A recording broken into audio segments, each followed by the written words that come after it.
Hello everyone and welcome back to the South African simGT series in 2020. This is the opening round of the championship. Racing here at the Daytona Raceway. Of course, we just had the Daytona 24-hour this weekend, so how fitting that we race here this evening. And we actually have only 5 minutes remaining in the qualifying session. And a bit late to the party, but nonetheless, off we go. And I'm joined in the commentary booth by Daniel Haynes. Welcome, Daniel. Yeah, welcome everybody. Looking forward to it. Obviously, you thought long and hard about the schedule months before and came up with Daytona not by accident, or is it by accident? It was premeditated, yes. Obviously. Very well done. Thought it went a few months ago or a month ago. Literally 2 days before the calendar was sort of published, to be completely honest. Yeah, well, it's good. It's nice to match up though, isn't it? A lot of sims have been doing it recently. iRacing had their 24-hour event last week. Try and match with what's going on in real life racing in the sim world. So it looks like we might have missed some of the quick laps because the pits are quite full at the moment. Jadwat's still out. Chris Langevelt's currently on pole and in the pits, so maybe he's already happy with his lap time, 1:43.2. Yes, we just had Christopher Langeveld put in an absolute thrill of a lap there with a 43.218, puts him to provisional pole position. Just see him there waiting in the pits. And Devon Lisher, not his teammate, Devon Lisher in the Lamborghini for the sim racing crew, the new team at Sim Race South Africa, headed up by Peter Holden-Jones.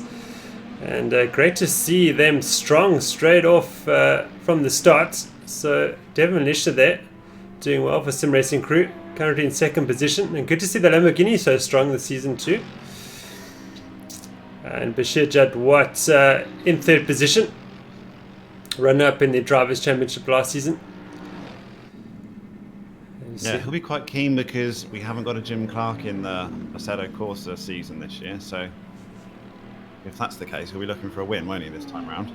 He was a solid second place pretty much every race last season out. Only tipped by Jim Clark, who won every single race. Back on the old faithful Assetto Corsa, there's still a few people that love it. Yeah, we've got two strong divisions for the season, sign-up already, and we could even have a third division by Wednesday evening if the sign-ups keep coming, like they have been over the last couple of days. And how are the sign-ups sort of splitting between AC and ACC? I know there's some people that ACC is a bit stronger at the moment, okay, but not by much.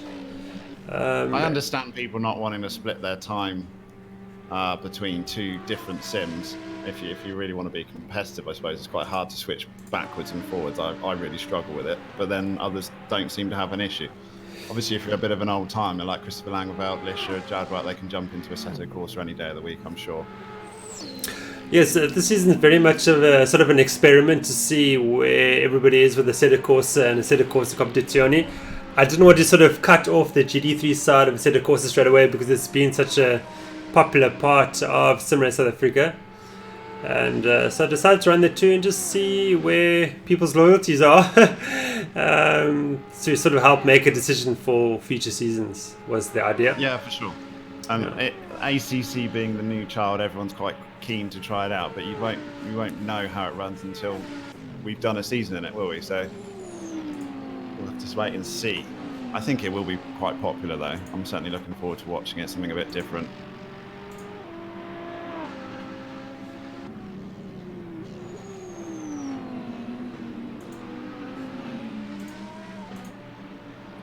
So people reporting in the chat there's a bit of a delay with the audio. I'm just having a look myself to see what we can do about that. But I don't think it's too bad. But anyway, coming to the close of the session now. Langeveld on provisional pole by 3/10 ahead of Devon Lisher. Bashir Jadwat down in third position. So still another competition for Jadwat. Dirkie Swanepoel looking strong too in fifth position. drops down to 5th after Peter Calvinez put in a good lap in 4th. So the sim racing crew looking strong this evening. And 2nd, 4th and 5th. Very nice liveries as well, aren't they? Yes, they are very pretty, aren't they? Yeah, I'm quite impressed with those. They look good. Yeah. Marcus staying there for Ghostworks in 6th position. And his teammate Jonathan Bence in 7th. A few new drivers as well, I see.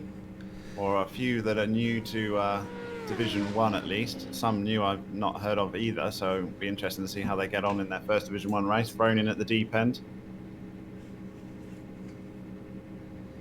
Yeah, Zander Klingen in his first ever Division 1 race this evening. After I think he's been with us for 4 seasons now, so I know he's very excited about this race to see what he can do. Some sweaty palms. Yeah, but it looks like it will be Christopher Langefart to start from pole position, ahead of Devon Lesher.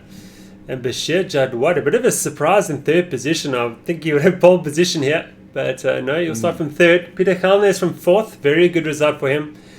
His teammate Dirkie Swanepoel in 5th position. Also very strong in sim racing crew. And then we've got the Ghostworks drivers of Stan and Bence, Claessens and Heineke, all nice in a row there, to 9th position, and Alan Patterson in the top 10. And while the drivers get ready for the formation, we're going to take a short break. Don't go away.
Welcome back to the Daytona International Raceway for the opening round of the 2020.1 South African Sim GDC series, the Assetto Corsa part of the Sim GD series.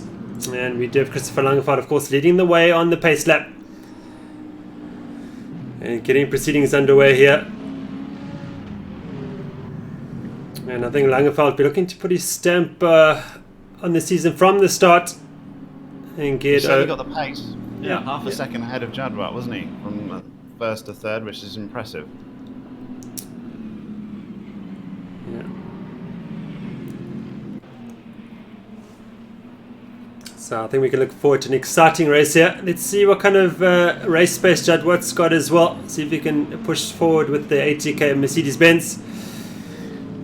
And this season, Bashir Jadwat and Quay Claessens make up the ATK team officially, with the rest of the Ghostworks drivers making up Ghostworks, of course.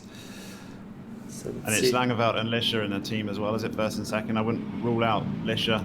I know he likes to fill his car with sandbags, but he always removes them for race day. Yeah. So the sim racing crew, of course, starting here, so 1 and 2. And they'll be looking to put one over Ghostworks and the others, of course.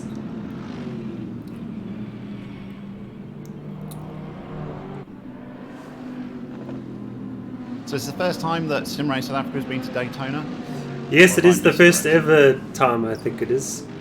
That's right. Nice to have some new tracks on the venue. It's such a simple track, and yet being quick on it is so difficult. Yeah. I did a couple of laps on, I think it was Friday evening, and I found it very technical. I wasn't expecting that, yeah. I haven't done any on Assetto Corsa, but I've done a lot of laps in iRacing, and coming off the bank into turn 1, that's tricky. That can unsettle the car a lot. It's quite bumpy there. You've got the slope, and then, off camber turn in. Yeah.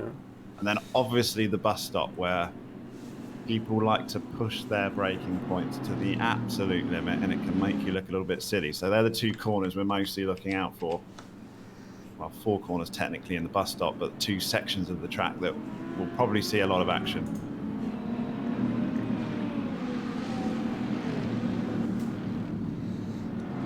Also keeping an eye on track limits here, because I understand this mod track allows for a little bit of corner cutting through the bus stop, more than a little bit, 4 wheels off apparently, so guys are aware that they're not allowed to do that. And off we go. The race has started. Christopher Langeveld has got things underway, and under pressure straight away from teammate Lisha. And here comes Bashir Jadwat in the slipstream from the 2 cars in front of him. What can he do now? Lisha dives to the outside, trying to cover off Jadwat. Look at that, the 2 sim racing crew cars working together. But Jadwat's going to try and sneak up the inside now. Can he? He's trying. Up the inside he goes. Well, can he take both of them? No, he can't. Might have Lisha. Side by side with Lisha still. So Jadwat looking to get on with things here from the start. Everyone negotiating that difficult T1 safely though. It was impressive. I was expecting a little bit of a pile up there.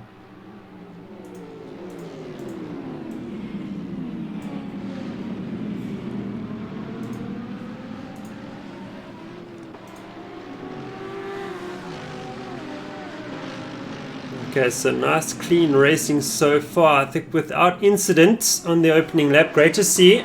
Good start to the season. And Dan Langeveld starting to edge away now. Yeah, he's pulled a gap already in the second half of this first lap. So he's showing his speed that he had in qualifying already. Lisha's got Jadwat right up behind him though, and into this braking zone.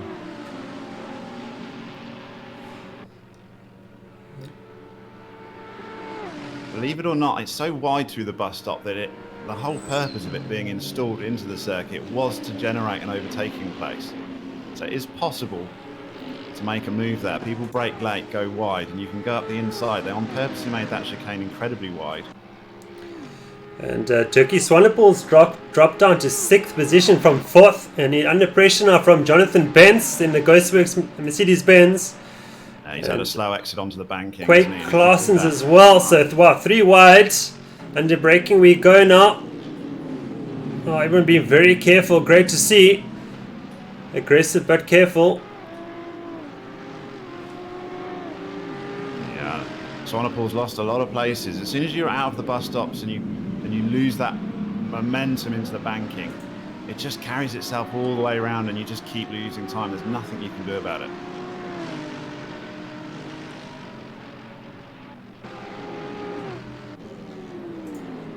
Quake Claessens now has put a move on Swanepoel, but Swanepoel's trying to go back at him. No, Claessens around the outside. Great move.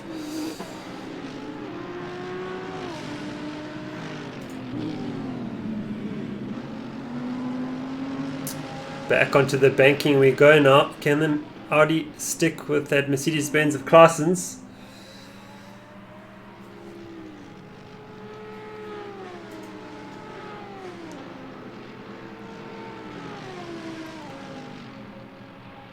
Certainly not gaining place, is he? In the slipstream. Might be running a bit too much wing. You want to be as low wing as possible around Daytona. Whatever you can get away with.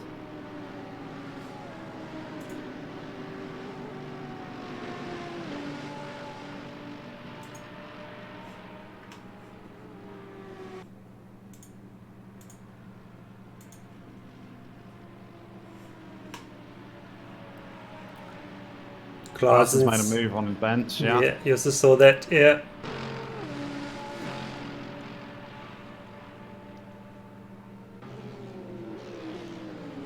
Impressive times by Christopher Langeveld at this early stage of the race. 1:44.3 he went through there, fastest lap of the race. And he is second off his qualifying time. Looking at corner Breed, Dirk Brand now for 15th. And Brand swoops around the outside. Brand swoops around the outside of Breed. Great move. Lamborghini ahead of Audi now. As we go towards the midfield now, Jonathan Bentz with Claessens. These two want to make their way towards the other teammate, Marcus Steyn. And Marcus Steyn trying to chase down Peter Kelvin. Peter Kelvin is looking extremely strong this evening. Clearly making a Lamborghini make for him, yeah. Often struggles with the Lamborghini with tyres as the race goes on, so it'll be interesting to see if that is the case here as well. You wouldn't expect it to be too hard on tyres with the straights and the banking. Speaking of tyres, looking at strategies, we've got Devon Lisher on the mediums, interestingly, and most of all the other front runners are on the softs. So Christopher Langevelt's ran away with a bit of a gap at the start, but Lisher might come back at him when the tyres start playing a factor later in the race. Here comes Chad Woods, got to run at Lisher around the outside. And he's easily going to swoop around him. Yeah, great move. Lisher lost a second on that lap, so he must have made a mistake coming out of the bus stop. Yeah, let's hit his momentum down the banking. Yeah, it's all about momentum. The easy tracks always are very difficult for gaining time because you just can't lose any momentum. You've got to keep up your speed. Some of the more technical tracks you get away with a little bit because no one can be perfect.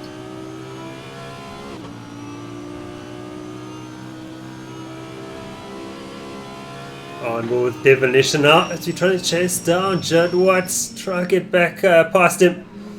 This corner Breed's had a problem at the back. He's dropped right down to 17th position.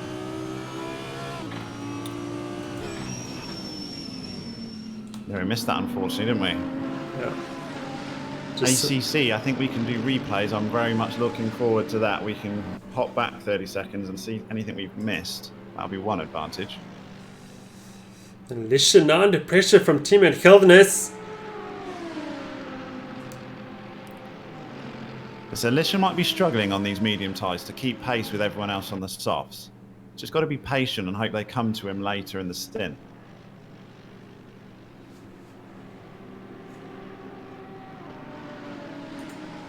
Bentz and Claessens still battling it out.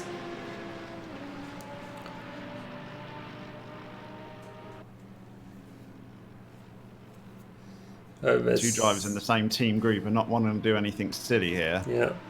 They must want to be looking at still slipstreaming each other around the banking to try and help their lap time. I would assume that certainly would work. Maybe a few guys tried it in qualifying. I don't know. We didn't see that.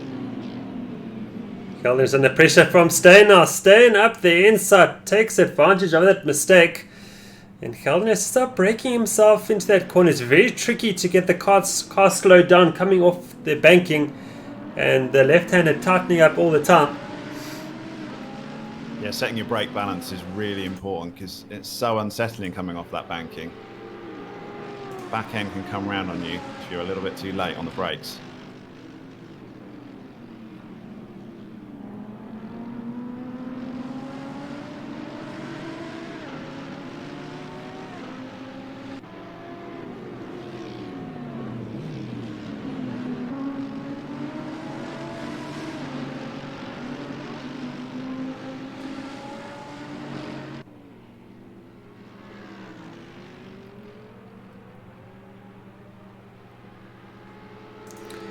And Lisher starting to come back at Judd Watt now. The gap just 0.3 of a second in the slipstream. Can he use it now? Gaining all the time. Coming in, he wants a good exit out of bus stop. Oh, big slide there by Judd Watt. Gets it all wrong on the second app. Oh, it's off. He's off. Judd Watt's off. He's miles off the track. He's going to lose loads of places here. Keeps it, it just nudged the wall, but I don't think it was too bad. He won't have damage, but he's lost a heap of time. Down to 9th position goes Judd Watt. There we have our first fatality of the bus stop. You push the brake in, you just push, and then eventually you can't make the corner. Yeah. Through goes Mark McGinn to 9th, Judd Watt down to 10th. Definitely not what he had in mind, just to kick off his season. No, it'd be good for us as spectators. We've got a very quick car trying to work his way back through the field now. We should see some overtaking manoeuvres. Just looking at that, what happened is sort of he caught a slide coming out of the first apex and completely missed the second one, and off onto the grass he went. Yeah, 4 wheels on the grass, and you're not going to save it.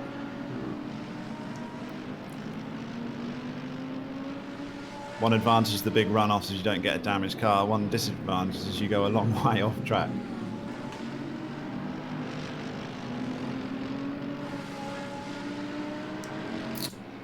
Back to our race team now.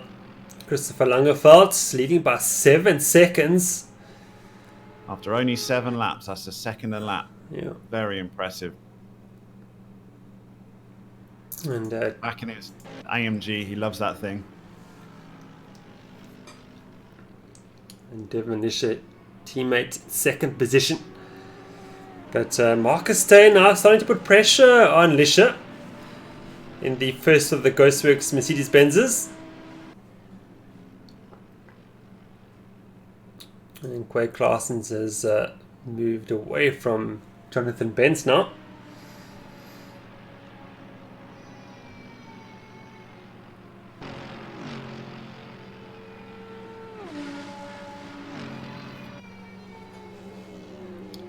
So I'd say it's probably one of technically the easiest tracks that we've had to learn. And yet it's ranked right up there in like the top 5 most dangerous tracks in the world for people deaths. They've had 40 death drivers on this track over the years, which is a lot for what you think. But I suppose it's just so high speed, isn't it? I mean, there's going to be a lot of very high speed crashes. Also, had to like recheck this. 1 boat crash. Oh. Because there's a powerboat strip in the middle. Oh wow. Okay. Someone even managed to kill himself there. So dangerous all round.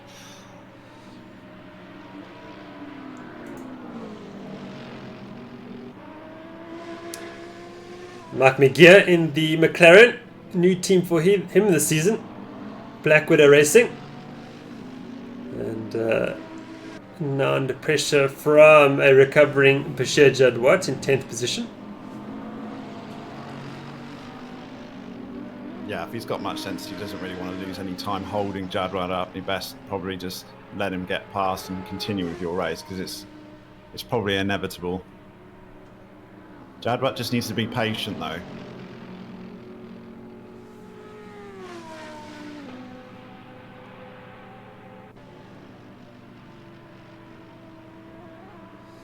Something that struck me about this track just doing a couple of laps on Friday was how bumpy the banking was.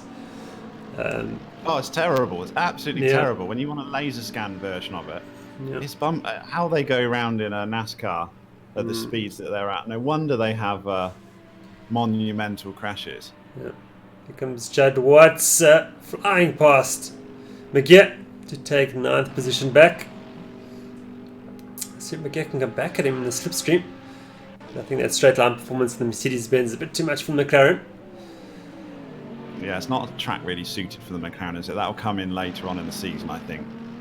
Absolutely, yeah. And there's just not enough corners for it to really make advantage of its strengths.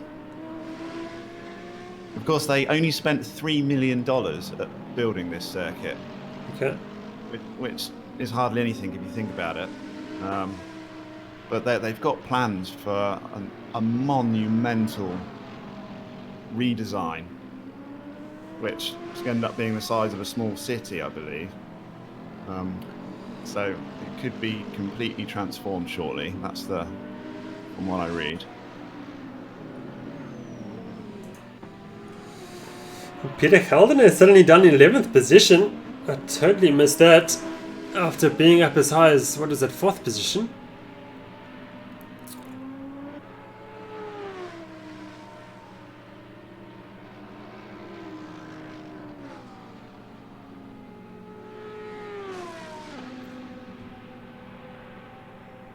Quay Claessen's in 4th place, doing pretty strong as well. He's the breadwinner of the team now. Jadwat's dropped back. He's gaining points back for him. Spencer's just keep following him through, though. He's got himself up to 5th. Slipstream of is work keeping him up behind Claessen's. Probably definitely helping him a few tenths a lap, I would have thought.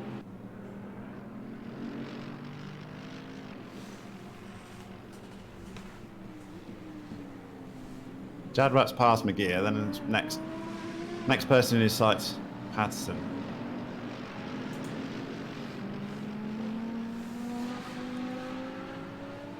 Yeah, Alan Patterson has started his own team, Patterson Works Racing. And big slot car racing guy is Alan. And, okay. Great to see him in the sim racing world as well.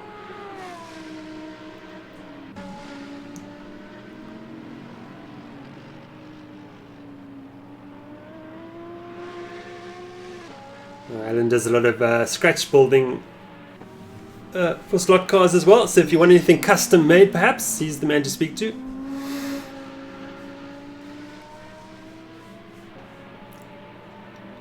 And going strongly in 8th position. He'll be enjoying this in Division 1. And a new driver to sim South Africa. I think he did 2 or 3 races last season. And yeah, it's a nice track to start in your Division 1 as well, and you've got plenty of space. Not too technical. You keep yourself clean. Get a race under your belt. And a top 10 if he carries on the way he's going.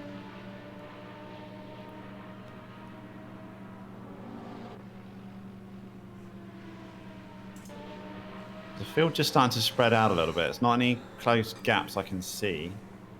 More than a second everywhere.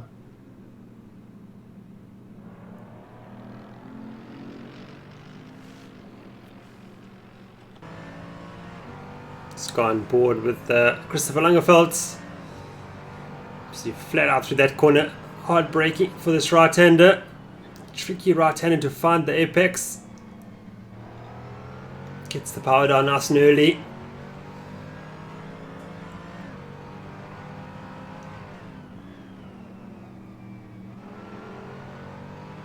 Bank onto the banking we go.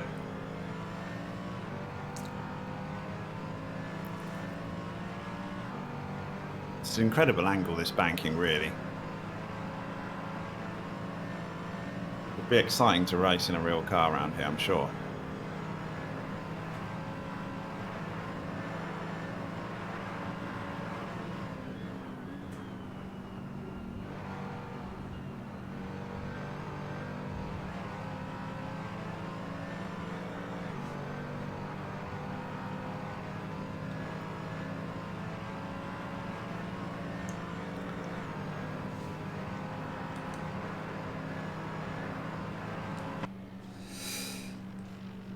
Dirk Brand in 12th position, not coming under a bit of pressure from Henry Roux.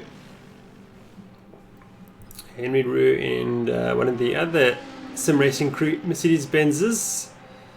Oh, someone's had a huge off there. Who's that? Is it Jadwat? Yes, it is. Jadwat's had another off. And I think perhaps this time he's clipped the wall. He's got a bit of damage on that one now. He's not come off as cleanly, has he? Front bonnet's buckled. Do we know what tyres Jadwat is running, Daniel? I can't see. I believe he's on the softs. Let me just check. Yeah, he is on the softs. Not many people took the mediums. Only Lisha, Patterson, and Mayer took the mediums. Everybody on the soft. Oh, Brand also on mediums. But it's very. He's pitting, isn't he? Yep. Obviously got damage. It's been a little bit untidy. It's uncharacteristic of Jadwat. Mostly, it seems the bus stops caused his troubles. See whether he stays on the softs or whether he fuels deep and puts on the mediums. 48 laps to go would be quite a push on one set of tyres.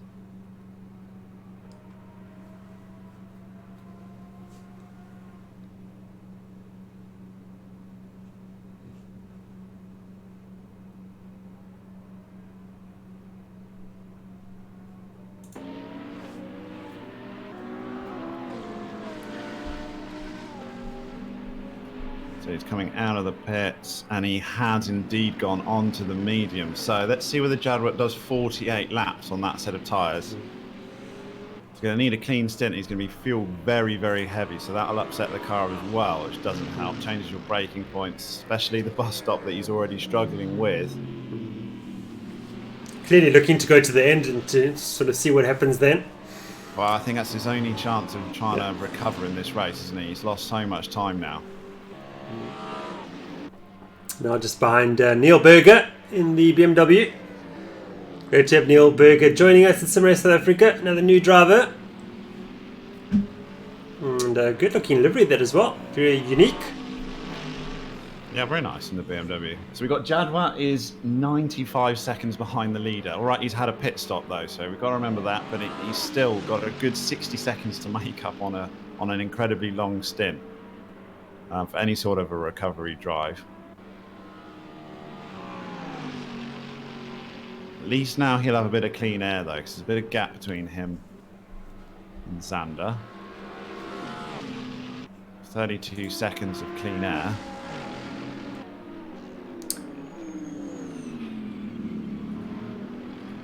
Clarkson's now starting to catch up against Steyn. Got that below a second. Haven't seen too much of Steyn, but he's going nicely in third position. Who's Steyn's teammate for this season? Because it was Tim last year, wasn't it? I need to check that. I think perhaps Heineke. Steyn might be by himself, actually. He's going Stag. No. He's so good he doesn't need a teammate. Or is that respect to Tim? I don't know.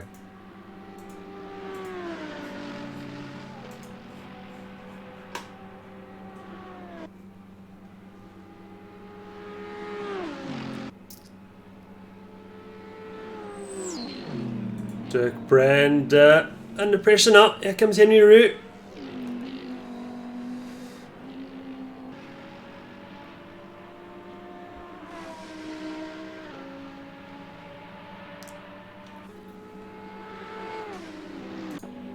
Mark McGear now. Here comes Peter Gelnes around the outside. Bit of damage on that Lambo, eh? So it's had it's dropped back from hitting something, not just going wide.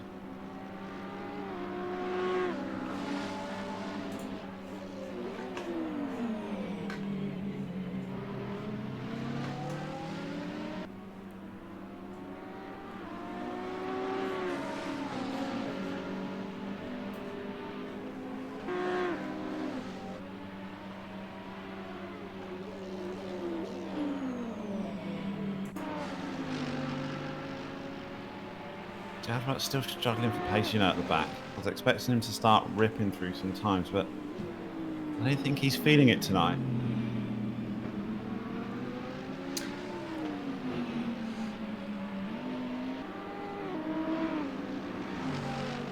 Possibly spent a bit too much time in ACC. I know he's also in he had another race midweek, didn't he? Parsons, I think he did quite well in that.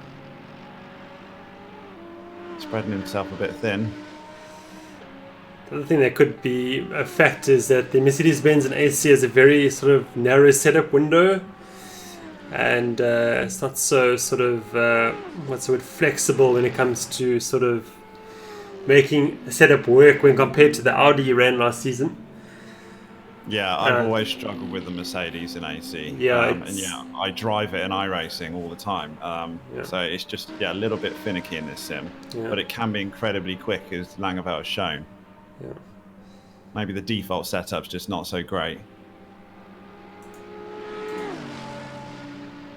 It's Barry May around the outside of Henry Roux, but Roux's coming back at him now.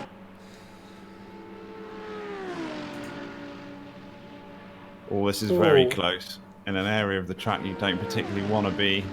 Oh, Barry May very aggressive. Can he keep the first corner? He can. Yeah, Henry Roux actually had to come off the banking and get onto the flat section to avoid an incident. A little bit of cooperation there.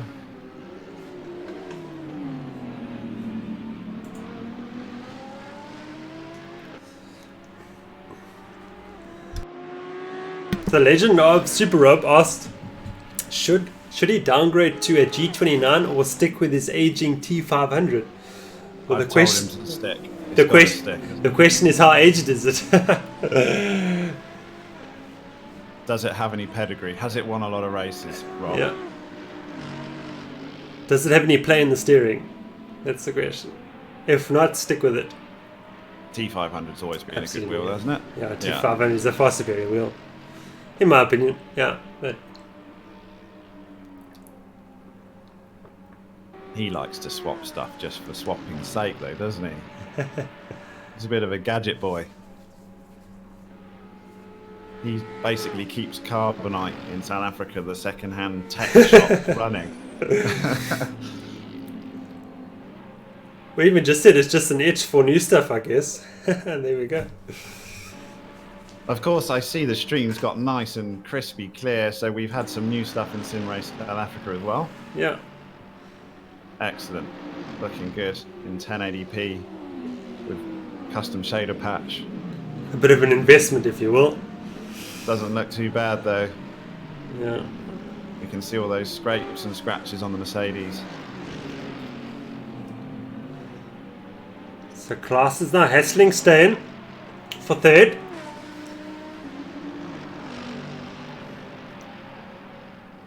Yeah, Clarkson's had a very consistent race, hasn't he? He hasn't made any mistakes. He's slowly working up through his field. He's picking off drivers that have pushed a bit too hard. And he can very easily find himself in a podium position. Of course, he's got the quick driver of Steyn to get past, but he's in the drag here. Through the bus stop, if he gets a good exit, he'll be on him for turn 1. Oh, they appear to have had an excellent exit. Two are pushing each other very hard. And he's got the inside line, he's got the drag. I think he's got this made. By the time you get to turn 1, if you get a good exit out the bus stop, you've gained so much. Look how much he's gained there.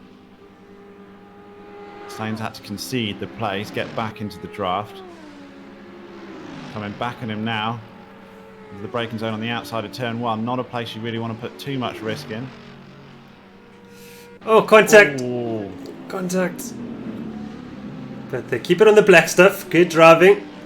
I think Steyn had realised he had to back out. He's on the outside line, turn 1. You just can't make a move on the outside there.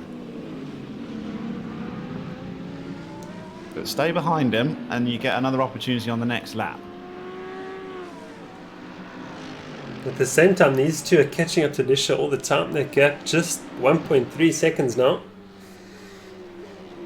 Yeah, Lisha's on the medium tyres, don't forget. So that will start paying dividends, I would think, around, to be honest, around about now, lap 20 onwards. He's got to be starting to see a bit of an advantage of being mediums over softs. Lamborghini's always been a little bit not the best on tyres, though, and Geldernes is sort of showing that, dropping back as well. So it might have been a good decision to take mediums, be a bit more cautious.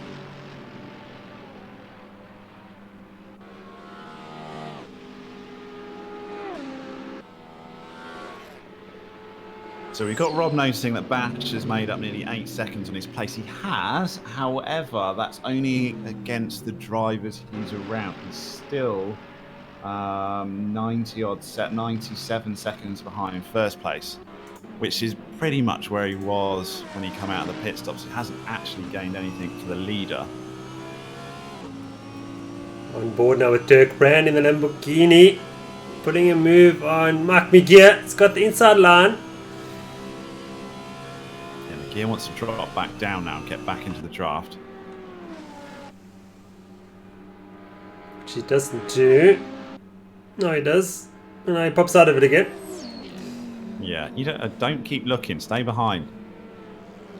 He cut the corner on the first section. He's compromised his bus stop. These two are still at it. And Klaassen holds that third position for now, but Steyn's got the inside line for the next corner. Left-hander coming up. Super tight, using all the track. Gonna get him on the cutback. Steyn back into third place. This is a right little scrap we've got here. Great move. Knows that the draft is where he wants to be, though, so gets a good exit out onto the banking tuck up behind as quickly as you can. Follow him through the bus stop and it will be back into turn 1. Don't see this too much in the Seto course. This is one track where the draft is really, really helpful. Look how much time he's gaining. Right up behind.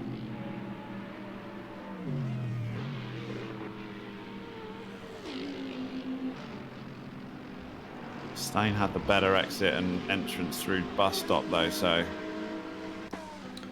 that's made all the difference. We've got It's all McGear, about keeping momentum, isn't it? McGear, Klingen and Breed into the pits on lap 19.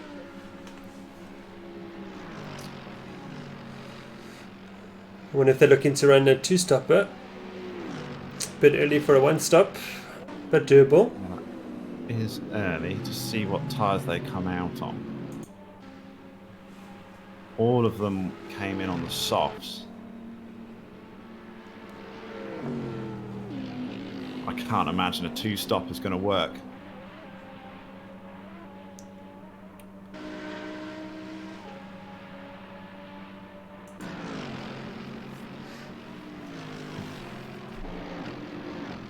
Yeah, They've stayed on the softs according to this, so yeah, it looks like might be doing 2 stops.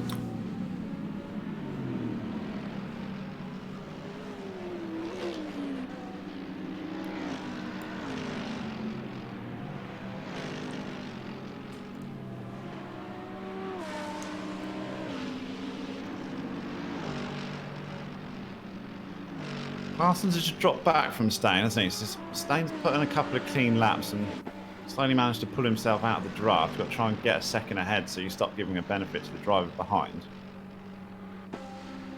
But I think Lisher and Langeveld are looking pretty here. Certainly in a great position. Their race to lose. Lisher being on the medium tyres as well is only more of a benefit for him.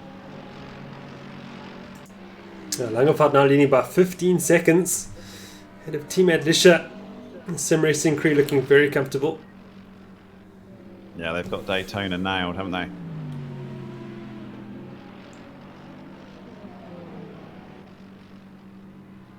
Jonathan Bent's had quite a quiet race, but has got himself up into 5th place. This is a great outing for him.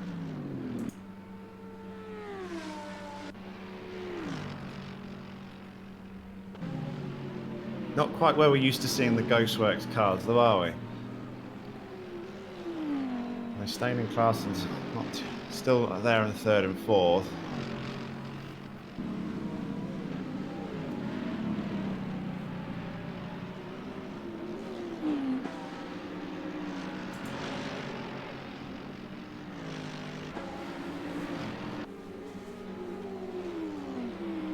So you were always a bit of a favourite of the AMG, weren't you, Jason? Yeah, it's That's your go-to. I'm a Mercedes-Benz fan as well, so it okay. shows over there. So in Germany, you're a Mercedes boy and not a BMW guy. No, I also live in Stuttgart as well. So. Oh, okay. So you sort of have to. You haven't got a choice. Yeah, something like that. Is Stuttgart 90% Mercedes driving around the streets? I wouldn't say 90%. I would say maybe 60%. But generally, half the people work for Mercedes. They get them all for half price or whatever. Yeah, something like that. When you go to Munich, there's more BMWs, obviously. Being Bavaria. I went around the BMW factory in Munich. It's quite impressive, but I think Mercedes have also got one just as impressive in there in Stuttgart, haven't they? Yeah, they do have. Mercedes-Benz like also have a fantastic museum as well to go and have a look at. Yeah, they're great. The BMW one was great. I'm sure the Mercedes one also like to show off. It's funny BMW built my hometown of Oxford in the UK. BMW built the Mini factory when that came out. Wow! And overnight, half the town was full of Minis. And even now, when you go there, you can't walk for Minis. I think they put them on the roofs of the factory and hanging off of everywhere. It's just Mini land.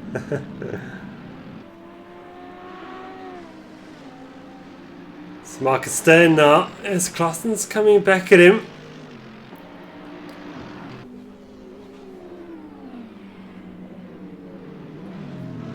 Yeah, these two seem to be driving in waves, don't they?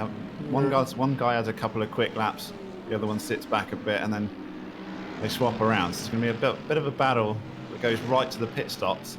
Might come down to who gets the best pit stop.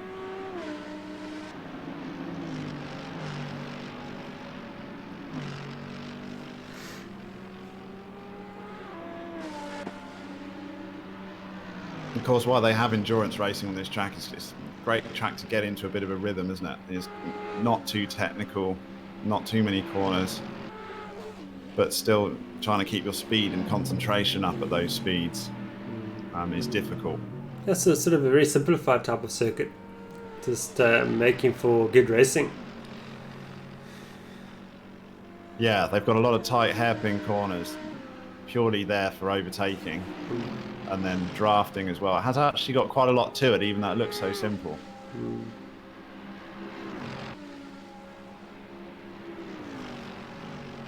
Didn't catch too much of the race this weekend, but BMW was the winner. Fortunately, that car's not available in AC. Don't think it's even available. They haven't got the M8 in the ACC, it's the M6. It's had quite a dominant win, I think, and then followed by 2 Porsches.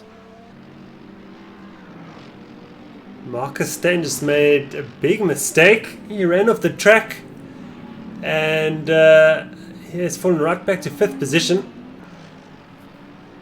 What, 4 seconds behind Claessen's now?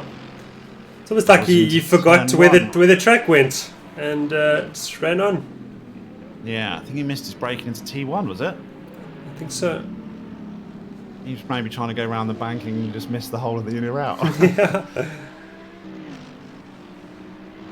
Well, that's a big mistake from him, but he's only lost his places to team members. Claessen's and Bentz are the ones that have benefited from it. Claessen's won't mind that, though. Yeah, no, let's see if Claessen's can make his way towards Lisha. With some clear air now. Without the added pressure of Stein being around him. Approaching the halfway stage now, we should see the cars diving to the pits now pretty soon. Yeah, it'll be interesting to see when Lisha pits particularly. Potentially he could have a longer first stint if he wants to go medium soft strategy. But looking when he comes in, I don't think he'll be coming in on lap 25. He might be pushing to lap 30. Chadwick's not gained any places, has he? He's still 34 seconds behind and not lapping particularly quickly. It's very surprising. I don't know whether he's got more damage to that car that hasn't been repaired or it's just struggling for pace a little bit. I'm expecting to see him ploughing his way through the field, but not really being the case. Obviously he's going to gain time in pit stops, I suppose, don't forget. Yeah, let's see where he is once the front runners have done their pit stops. And we have more of an idea. Straight back onto Bentz. I expect him to be pushing him. I don't think Bentz will give him too much trouble. Being the good team principal that he is, might be seeing him going wide on the banking.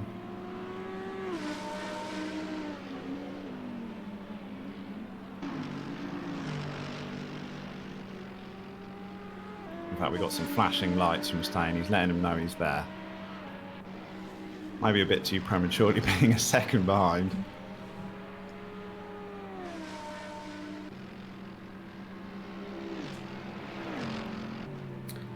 The gap between Langenfeld and Lish is stabilized now. Still 17 seconds after the last 3 laps or so.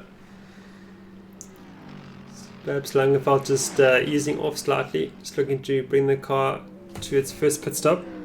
Also probably wearing out his soft tyres as well. There's anywhere Lish has still got a little bit left, but no point in pushing your braking zones into those turn 1 and bus stop when you've got a 17-second lead.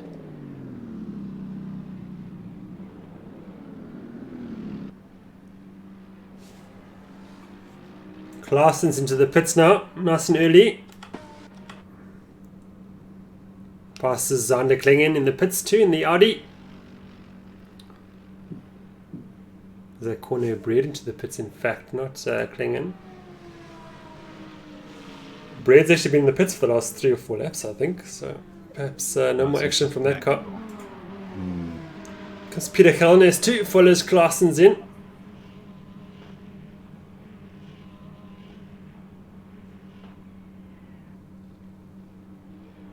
So I expect Steyn to make a pass on Bentz this lap if they don't come into the pits. Got it down to 0.2 of a second behind. Going onto the banking, I'm sure the draft will get it for them. They might both be coming into the pits anyway if it's lap 25.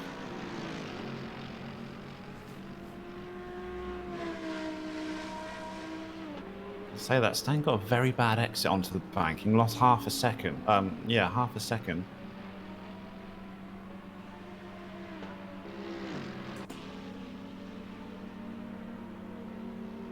It's all about quick exits this lap, though. That's like, push your braking as much as you like, but if you don't get a quick exit, you lose it for the whole next section. And if that's going into a bank section, it's a lot of time. Rather brake a bit earlier and clean out, as the old saying goes. So Devon Lish is in the pits on the mediums. That's very unexpected. First one in. So he's going quite conservative. Probably just splitting the time mediums. He obviously doesn't like the softs on that Lamborghini.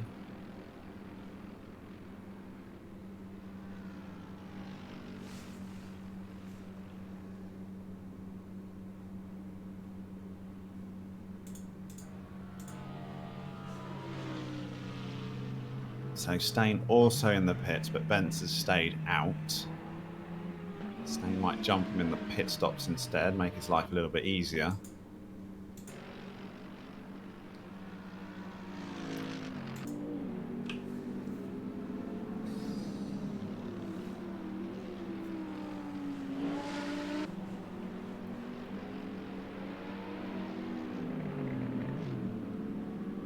So it looked like Lish has stayed on the medium, so he's literally just doing one stop mediums, middle of the race, nice conservatives. Those mediums, he just prefers them to the softs. Yeah, the Lamborghini perhaps uses the medium tyre a bit better, more consistent tyre wear. I think so. Always used to rip through its tyres. It used to rip through those softs a bit. So we've got Swanepoel now up to 3rd place. He's also a medium tyre driver. Maybe he'll go a bit longer. Not pitched on lap 25. If he can push his stint, he might be able to gain places with a different strategy to everyone else.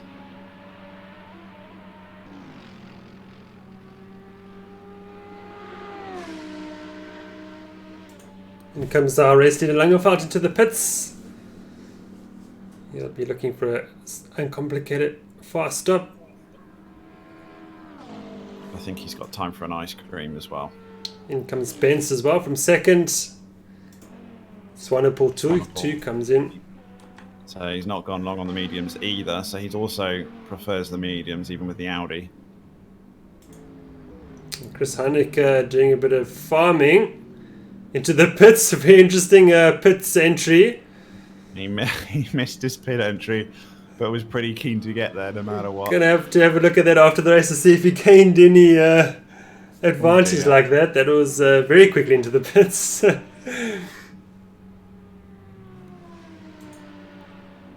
So let's see whether Bentz keeps his place over Steyn from the pit stops.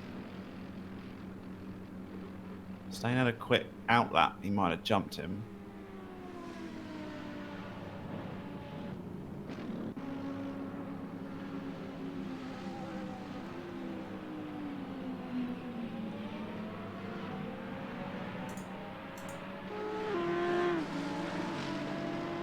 Steyn, he pitted before though. Why is he still in the pits?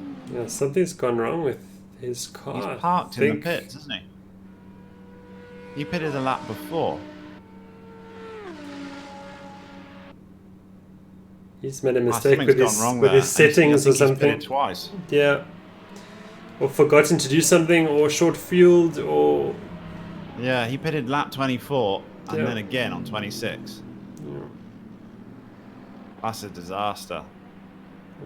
He's dropped right back as a result. You can't come in the pits twice. In fact, not for no good reason. Judd Watts caught up to him as well. Yeah, it shows you how much time he's lost. Yeah. Sure.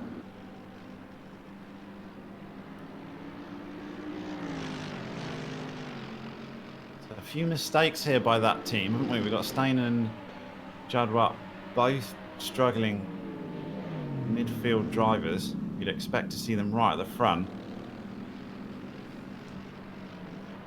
Claessen's those taking advantage of it and now in the podium position. Turkey Swanepoel up into 4th position, so it's leapfrog Benz in the pit stop phase. Yeah, this is where he might struggle though, because he's on the medium, Bent's on the softs. Those softs will feel awesome for the first few laps. Yeah, it's got plenty of space on the draft up the inside. Going into turn 1. Get it stopped. Gone very wide, didn't get it stopped. And lost the place back. And pushed his braking more than he needed to there. He already had the pass made before he even got to the braking zone.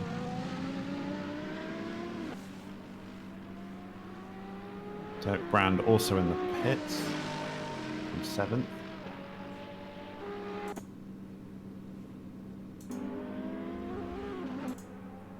Barry Mason off, just recovered back onto the circuits. And Judd Watt's now up into 10th after passing Dirk Brand in the pits. I can't believe how much time Staines lost from that mistake. He must have stopped, like, forgotten to fuel or something. Changed tyres and then had to fuel on the next lap, or one or the other.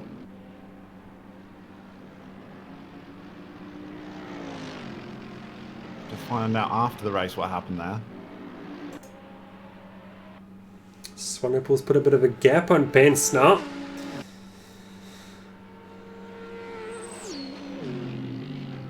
And Swanepoel can just hang on and wait until the soft tyres of Benz to go off. Perhaps he's got a chance of holding that position. Yeah, he's just got to keep him behind for the next sort of 5 to 7 laps of those really hot laps you get on the softs. And then the mediums won't feel so bad. It'll be easier in the second half of the stint. But good showing by Bentz this evening. In fact, quite a lot of the medium tire drivers are having great success. Obviously, we've got Lisher in 2nd, Swanepoel in 4th. Also, Alan Patterson's got himself up to 7th place on the mediums. So there's a little bit of advice there for the Division 2 drivers on Wednesday night that the mediums might be worth a look at if you originally thought that it's always softs for GT3. Possibly not the case for this Daytona circuit.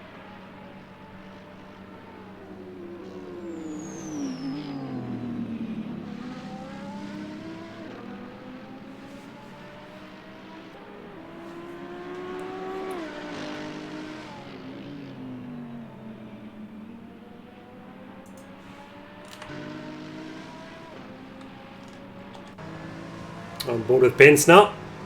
Back onto the banking. Let's see if we can catch up to the Audi. It's only the closest battle on track at the moment. It's got to be a strong circuit for the AMG. Right up tight going into the bus stop. Who gets the cleanest exit? Both pretty equal there.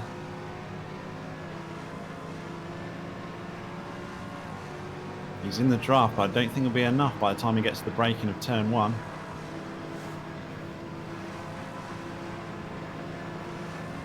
Or bit of contact, I think, possibly.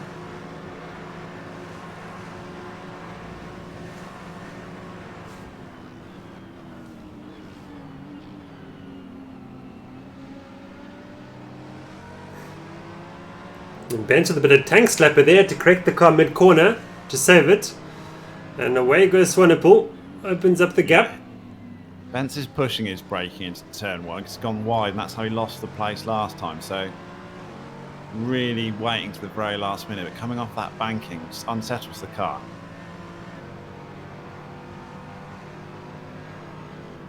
And now he's got to gain back that 8 tenths he's lost.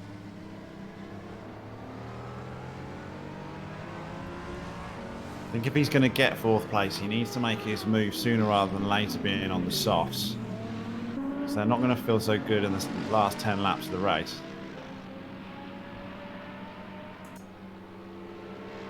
Zana Klingon under pressure from Neil Berger. This is over 15th position. Corner Bredens unfortunately left the server. First retirement of the evening.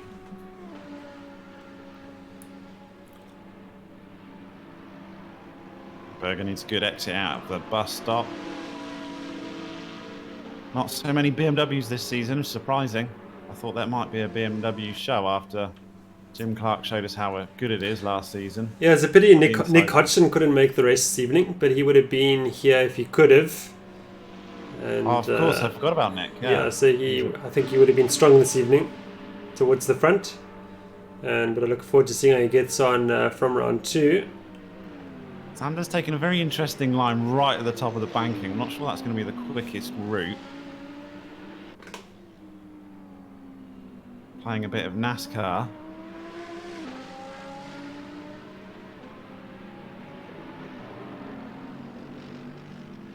Yes, of course, Nick's a very quick BMW driver as well. He would have expected to be in the top half for sure. But what circuit's round 2, Jason? I've drawn a blank. I will check quickly. Obviously, it'll be a genius circuit selection like this. Of course it will be. It's so amazing. I forgot what it is. Matches some real world race that I don't even know is happening. 1 sec. Let's have a look here.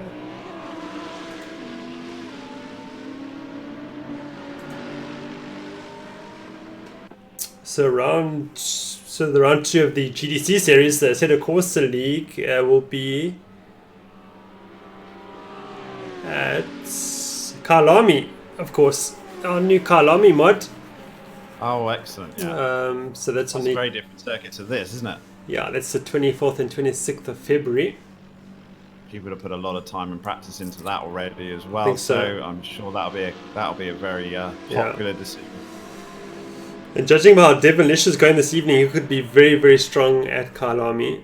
So he could be one of the favourites there, I think, where the Mercedes-Benz might struggle a bit there. Yeah, the Lambo will be awesome round Kyalami. Got Bent's right up behind Swanepoel, sorry. He's got the move made on the timing screens, but it's not over yet, because he has to do that difficult braking zone with a back marker. Xander Klingon gets right out of the way. Klingon doing a great job there under pressure, running wide, letting the 2 past. Yeah, brilliant. Brilliant driving from a back marker, exactly what you want, because these guys are still scrapping into turn 3, which I think is called the horseshoe, because it just looks like a horseshoe. Not too imaginative of their names in America. Call it what it is. Yeah. And of course, those of you who are watching and you'd like to start racing at Sim Race South Africa, of course, this is the Division 1 race this evening. And we've got the Division 2 race on Wednesday evening. So, still space in that race. And we might even have a Division 3 as well. Yeah, proving grounds, excellent. And obviously, if you're a quick driver, you can find yourself on Division 1 sooner rather than later, because it's still the top 3 qualifiers move up, is it? That's right, yeah. Yeah, so you can sign up in the lower divisions. Don't worry, if you think you're awesome, you'll soon be on stream. That's right. And this is the GT Challenge part of the South African SimGT series. And then we've got the IGTC, the Intercontinental GT Challenge, which will be made up the Assetto Corsa Competizione side of things. And there are 2 championships in their own right combined to make up the South African SimGT series. So you can very much pick and choose as to what you want to do. Say again? So do you get like a... You can win one or the other, and then also the best driver that did both series, or is it? That's right, yeah. So we'll combine them to make up one championship as well. Yeah. Okay, so it's definitely worth doing both if you can. If you can, yeah. The prestige of being the best all-round Assetto everything driver. It's a bit like an inter-simulation championship. Jack of all trades, master of all trades. And we've also got the simGP series as well. The simGP series organised by Ryan Hill, and that league will be running the Race Sim Studio Formula 3 based car. It's a free to download mod. Yeah, no excuses this year in simGP. It's a free car. That's very nice. You don't have to buy it. And sign-ups for that also looking good as one full division at the moment. And that's round 1 is next week, Monday. Yeah, it's Zandvoort. That's Zandvoort, yeah. And then for those that don't like circuit driving, you can even do a bit of rallying with Dirt Rally 2. There's the championship there, free to enter. Join the Sim Race South Africa group on Dirt Rally every week, 3 stages. And that's a rolling championship as well. So pretty much any sort of driving you want, you're covered. And you can even race on your phone if you like. We've actually got a Real Racing 3 server as well. Ryan Hill's put that together. So I'm desperately trying to avoid that. So if you want to have a bit of fun with your phone, or maybe you don't have a sim racing rig at home or a gaming computer, then you can join us on your phone, really. Or just skive off work and do a bit of racing on your phone secretly. No one does that, Daniel. In the supply room cupboard. What are you talking about? Places, apparently. Well, that's what phone games are for, aren't they? Cheating your boss. But at least you can do it some sim racing. I haven't had a go at that. Have you had a go? Is it any good? I've had a go, yeah. Yeah, it's alright. It was much better than I thought it was going to be, I must say. Those games are suspiciously addictive. I on purposely don't do any gaming on my phone. Yeah. I tried an online race and I actually enjoyed myself. I must say. It's pretty good. Oh, excellent. You can sort of set it to have sort of the braking done automatically, so it's a bit difficult to brake when you're on your phone, basically. And you just do your steering and it accelerates automatically as well, I think. So it's really just about the steering. Yeah, I thought it was pretty good. I was in quite a competitive race, actually. Yeah. So you got ACGT, ACC GT3, bit of rallying, bit of toilet driving with your phone. It's all happening. Almost everywhere these days. We're covering all aspects. Yeah.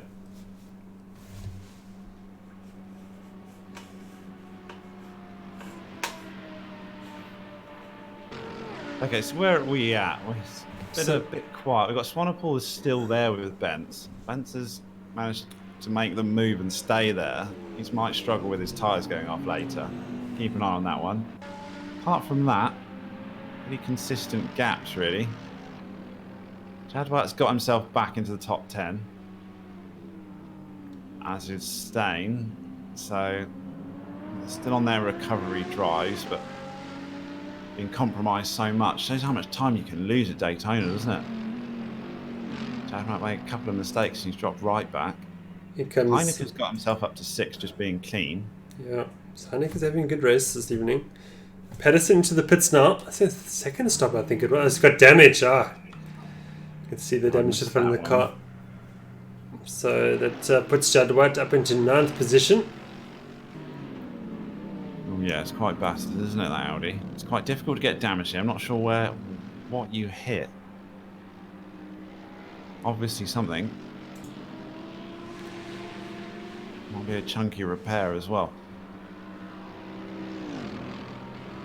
So it's got Jadwat up a place as well into 9th now. So climbing places, staying into 8th.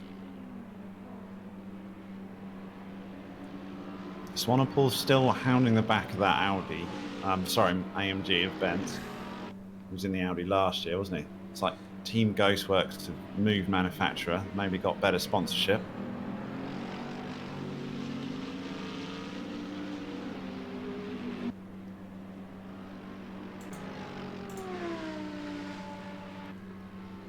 Okay, race leader now leading by 23 seconds at a teammate Lisha. So Langeveld just with 15 laps remaining now, we're looking to bring it home.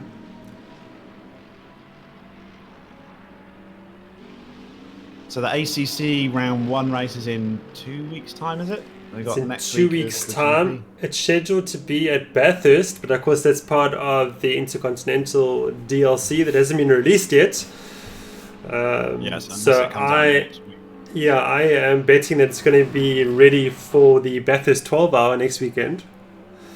No one really knows, does it? But no one really knows that. Track as well, and they didn't release it, which is flipping weird, really. I can't believe they'd not released the Bathurst for the race, but they didn't do it for Kalami, so that's right. We don't know. You feel like you've properly missed a trick, haven't you? So once I'm watching the Bathurst 12-hour and the DLC has not been announced yet, then I will announce another circuit too that we'll use rather.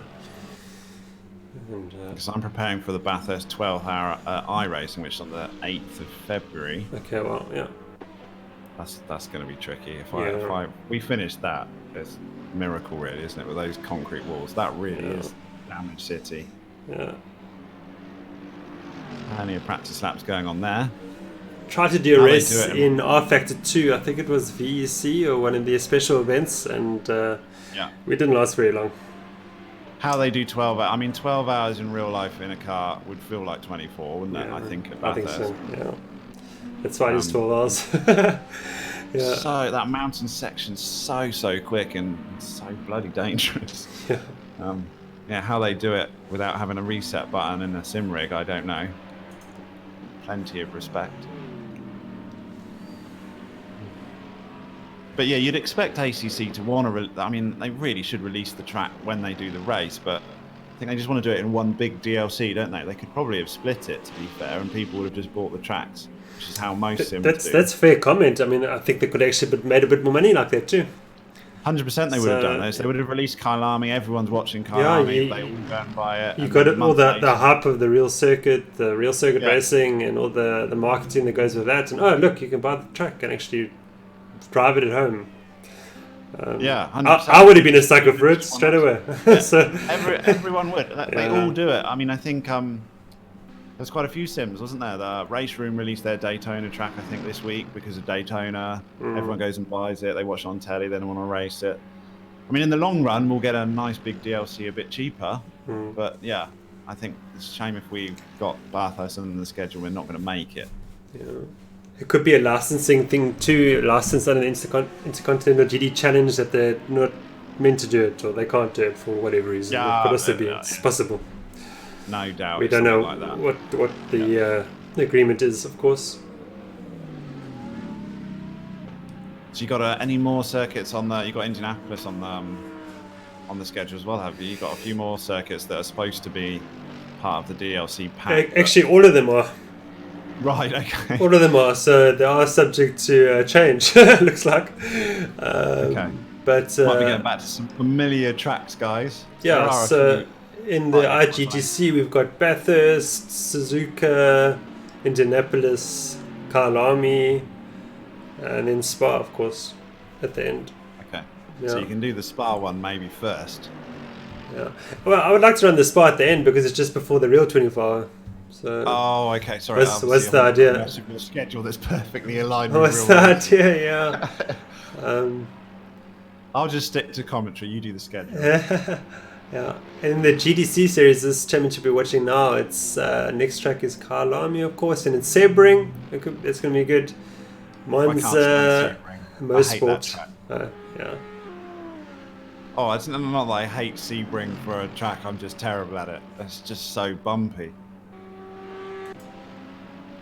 Difficult one to learn as well.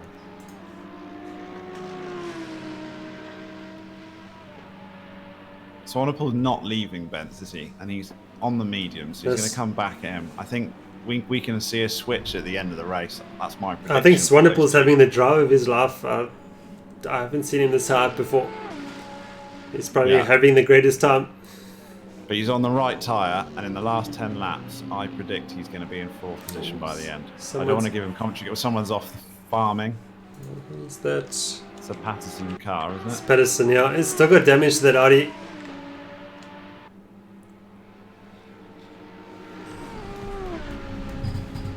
Yeah, no commentator's curse, but Dirkie Swanepoel's getting 4th place, guys.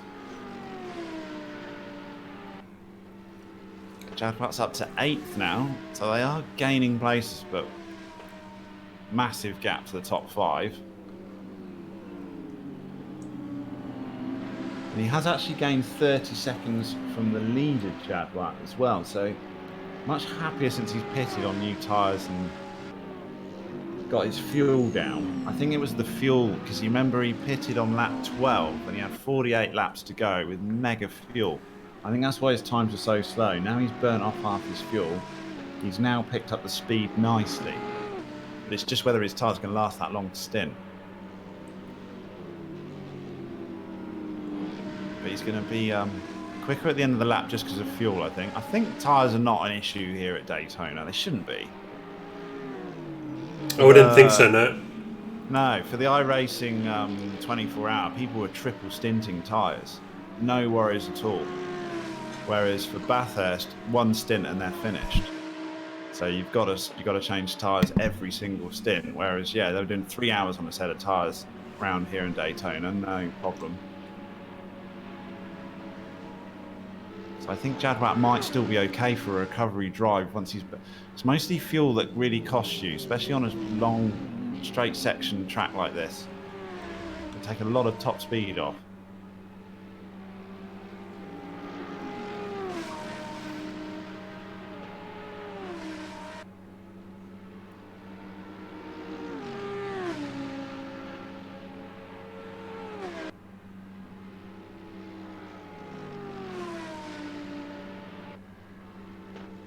So with ACC, we've also got a new batch of cars. That's what I'm probably most excited to see. Aston's been mentioned in the chat. Very nice, pretty car that is. I think we'll see a lot of Aston Martins around there. I'm a bit biased. It's the same designer as the guy that designed my car. There are a number of sign-ups at Aston Martin, yes. Yeah, I thought that would be popular. Shame we can't do custom liveries. There'd be James Bond skins and everything, yeah. I'm sure. Machine guns coming out. Yeah. I suspect we might have a Assetto Corsa 2, which will be basically ACC gone wild. But, I think that's what we were all hoping for, isn't it? Once they got it sorted. That's the huge hope, yeah. They probably held back. I mean, obviously, we never know, do we? But I think Kunos have probably had a cash injection from licenses, but now they're being held back a little bit by licenses as well, aren't they, from what they want to do? So possibly AC2. Yeah. Exciting year for sim racing though. Automobilista 2 is also coming out. That's being hyped beyond belief. I can't believe it can ever live up to the hype, but at this point it's a little bit like ACC's hype when it first got announced. But it certainly looks promising in a couple of months' time. Obviously got quite a long delay from last year. Be interesting to see how that comes out as.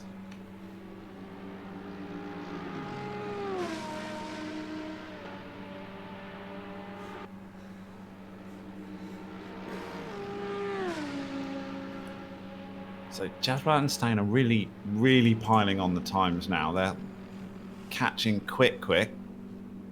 There's only 10 laps to go though, so it's limited to how much they can actually make. Might get onto the back of Geldernes by the end of the race.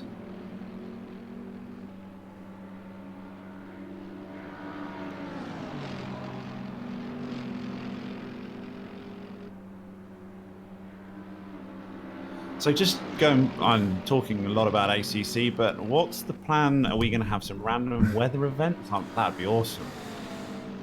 You can put a randomizer. I'm looking at everything, yeah.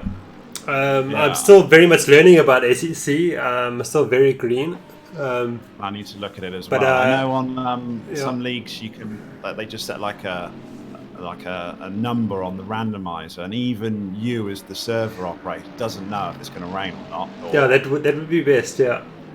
Because then there's no bribery going. That too, yeah. No accusations of bribery. Exactly. You put a 0.2 into the randomizer. If you're in Silverstone, you've got half a chance it's going to rain. If you're going around Abu Dhabi, no chance. But it's, yeah, that sounds pretty reasonable. That'd be quite good. Put a mix into the racing. Yeah, I think we need to see a lot of dynamic racing in ACC. There's a lot of things that affect the car. Obviously, the weather as well, but the way the tires work. When the fuel goes down, the car feels very different to when the fuel tank is full.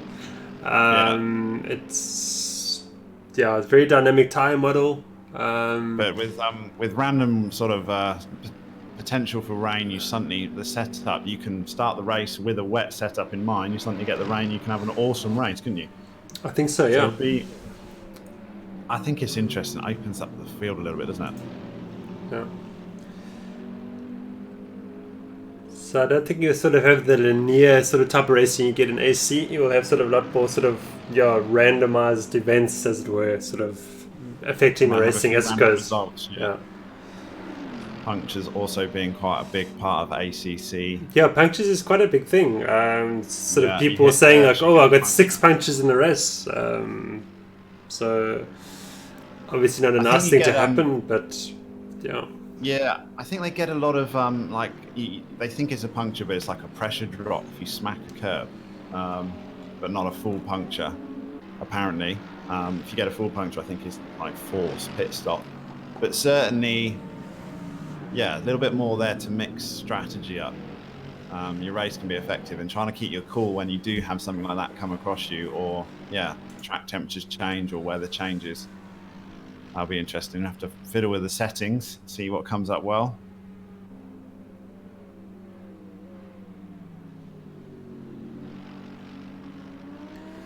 So really the only tight cars on track, Swanepoel and Bents, isn't it? Gaps are really spreading out now. As I say, that Swanepoel's gone off. He's on the grass doing a bit of farming. He lost a lot of time. And now all of a sudden we've got a gap there as well of 3 seconds. Only getting bigger as well because it was going on to the bank section, so it's up to 4 seconds before he gets to turn 1. Should be very disappointed with himself.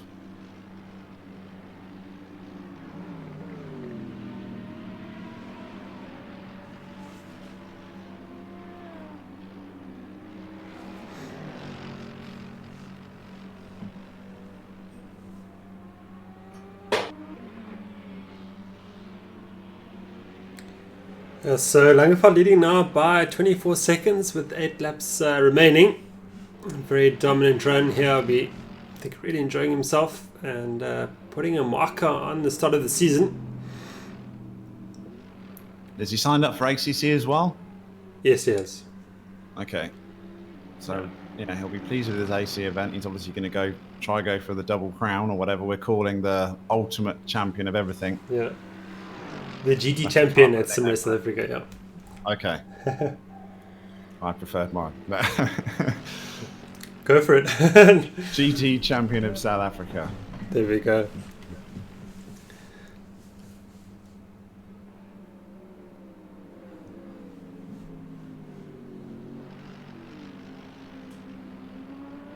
See, some of these guys, Langevelt's an old timer, hasn't he? He's had how many seasons in Sim Race South Africa? He's got AC absolutely nailed at this point. Yeah, not just that, he's always basically taken the Mercedes-Benz as well. So he knows that car inside out. Yeah, you main a car. From what I understand, ACC is also a little bit like that. If you stick to one car, you will start seeing benefits from it. Yeah. I think most sims are that way, though, aren't they? You spend more and more time with one car, you start to know all the scenarios of what works best, and setup changes become easier.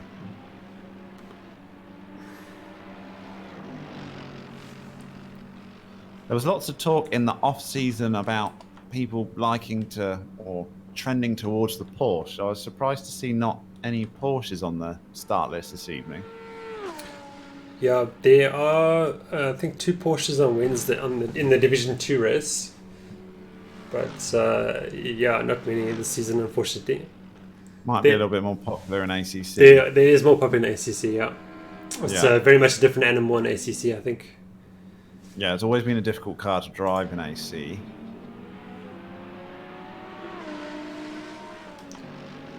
Yeah, and it just doesn't really work on the soft tire. The only person who's gotten it to work really is Gabriel Rousseau. He Because he got Bongi preferred the mediums, didn't he? Yeah, so Gabriel actually won one of the seasons in the Porsche. But no one really else has got it to work. That's definitely a car that if you stick to it, you will get rewarded eventually, but you just got to put the time in.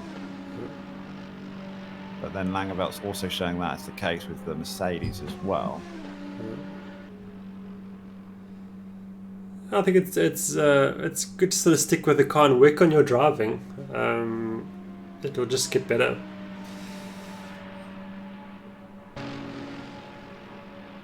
Yeah, I think some of the drivers here, they swap cars just for the fact for a new challenge and a new season, don't they? It's also something to be said for that.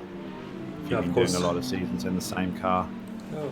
But certainly if you're just concentrating on out and out speed, sticking with the same car, you will get an advantage. And all it depends on your approach. If you want to run on the knife edge all the time and get as much out of yourself as possible, then sticking with one car and giving it all is, that's fine. But then there's also others that just want to have a bit of fun. Yeah. And don't necessarily have the time to put in so much practice too. That's the other thing. And that's okay as well. So the main thing is to have fun, I think, and to have a good race. For sure, yeah. Unfortunately, looking on the time sheet, it's looking incredibly spread out, isn't it? Certainly from that 9th place on, my word, there's some gaps there. Jadwat's the smallest gap, but he's behind Stain and not really catching. They're just both trying to close the gap in front of them and quickly running out of laps to do so. Swanepoel was the guy that looked like he could really push in the second half. Unfortunately, that mistake put him way down, and he seems to have just settled for his 5th place, which is still a very good drive.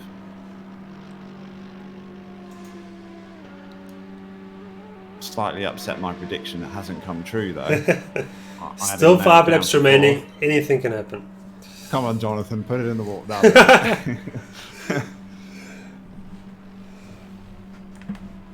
No, I think Jonathan, he's not going to make a mistake now. He's nice, clean air, relieved. He's not looking in his rearview mirror. It's always a bit of relief when you've got someone so tight up behind you and you see them make a mistake. You have a little fist pump to yourself. And a bit of a chuckle. Yeah. And then you go into the next wall. Yeah. I've done that before. He's gone wide there.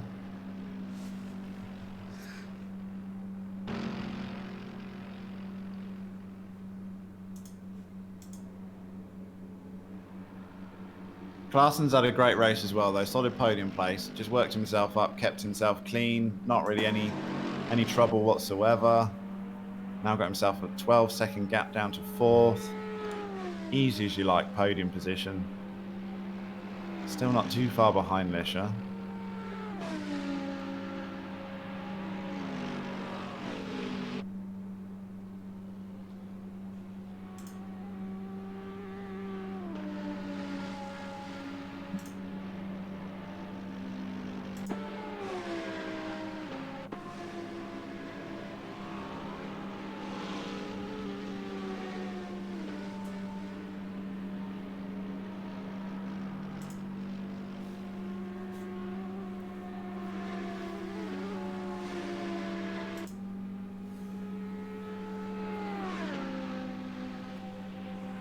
So lots of argument in the chat on which is the best car in ACC. Obviously, our league will distinguish that fundamentally by the end of the season. And then the next season will be inundated with whatever that car is. Yeah. Aston Martins, Porsches, we shall see. Yeah. Do we know in ACC if the cars are BOP'd per track? That's something I heard. Is that so? Do you know? They are massively BOP'd by Kunos themselves. So I don't think you have to do anything, really. There can't be any argument. As far as I know, that's actually per track. The cars actually have different BOP. to. Oh, brilliant! I didn't as know far that. As no, as far as that's what I understand it to be. I just hopefully it's I true. wouldn't be surprised at all. Yeah. That's the one advantage Kunos have got with such a small amount of cars and tracks is they can take their time and make sure that it is. Because then again, I can still add ballast and restrictors, and I've seen that in the server settings. Okay. But from what I understand, I haven't seen any servers or leagues do that because I don't think it's been required. Certainly on official tracks, obviously no mod tracks available. So I think you should be free to go. No arguments over, oh, I would have been quicker because of the BOP. Yeah. Okay, some people confirming in the chat that it is BOP'd already. Yeah. Okay, great. So when you're 3 seconds down in your Aston Martin, it's your own fault. It's your fault. Yeah. We can't have any arguments over BOP costing me 5 seconds.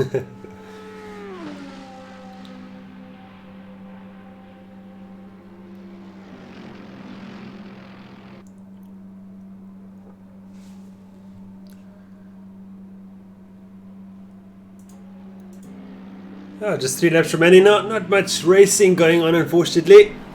I think everybody's just looking to bring it home now to wrap up this opening round of the 2020.1 season.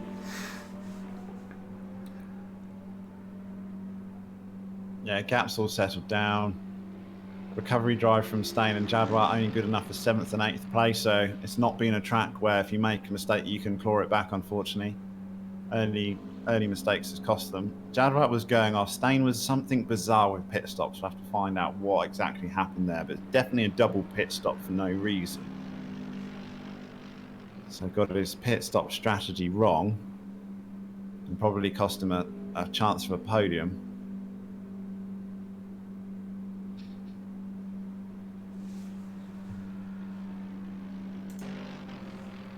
Yeah, the only thing ACC needs, we've also got from chat, is it to work well in VR. I just can't get it to work very well. I've tried everything.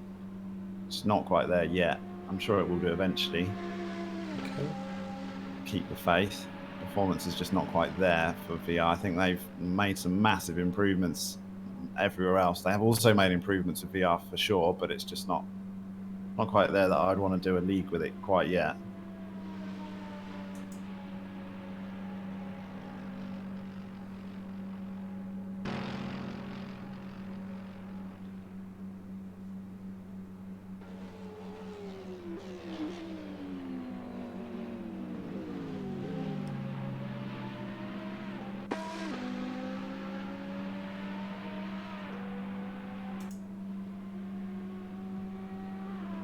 So only 2 laps to go. Langeveld goes on to the banking section for the penultimate time. Lonely on his own. Best part of 30 seconds ahead of second place. Barring a miracle or some bizarre mistake, he's looking nailed on for the win. A very, very good first round of the 2020.1 season.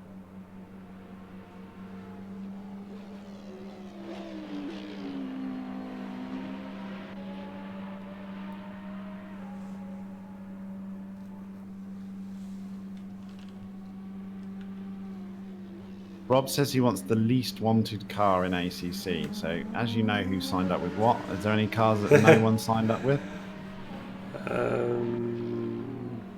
Lexus? No, there are a few Lexuses or Lexi. I'm not sure what you're going to say there. Yeah, what's multiple Lexus?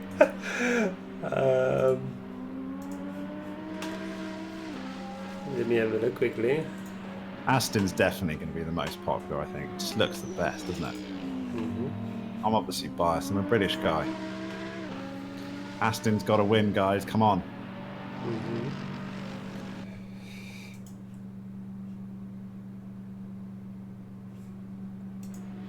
BMW M6.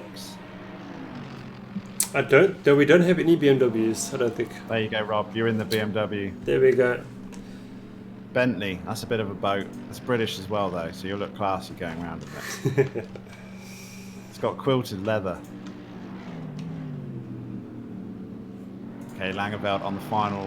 No, not final lap. Yeah. It's penultimate lap. I got it wrong. Counting 48. Got one more. Yeah, I think the Bentley's a bit of a boat, isn't it? I haven't really spent time with it, to be honest. Yeah. Sounds good. It's got to sound good. Yeah. Also looks pretty mean from the front. Looks AMG-like. Even more mean than the AMG, I think.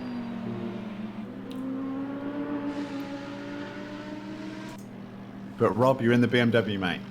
No matter what, you can't choose anything else now. You've made your poison. Your BMW M6.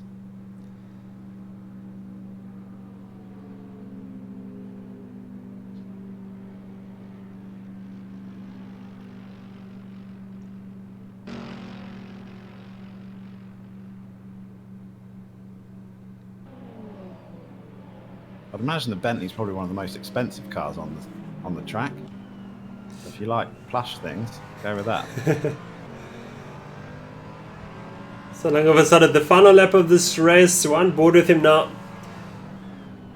And, he's had a dominant race tonight. Absolutely. Dominant right from the start. He not really under any pressure. Half a second in the first lap, and from that point onwards, no one could catch him.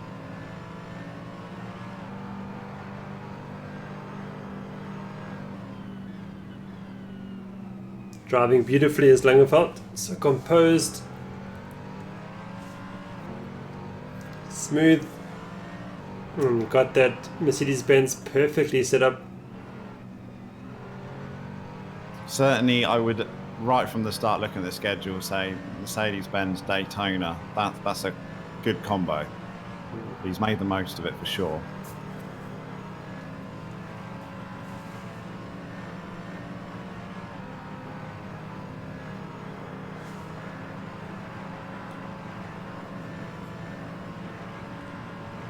Coming up to the bus stop for the last time.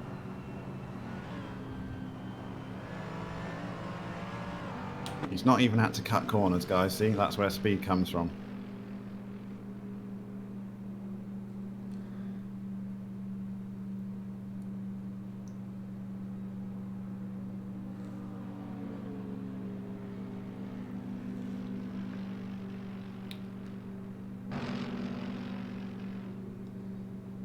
Through comes Christopher Langeveld to take... No, it's the final lap now, is it? No, it must be finished. I think that's it. That's it. So yeah, Lisher also been superb for second place. Had quite a conservative race setup on the mediums, but he obviously didn't fancy taking the softs of the Lamborghini, and it's worked for him because he's not really been challenged for his second place either. He hasn't had the pace of Langeveld this evening, but he's not been far off, so excellent second place. So Lisher makes it a 1-2 for the Sim Racing crew. Congratulations to Langeveld and Lisher for their fantastic drive. Quake Claessens gets third position. Yeah, he was clean tonight, wasn't he, Claessens? Strong drive, yeah, kept out of trouble.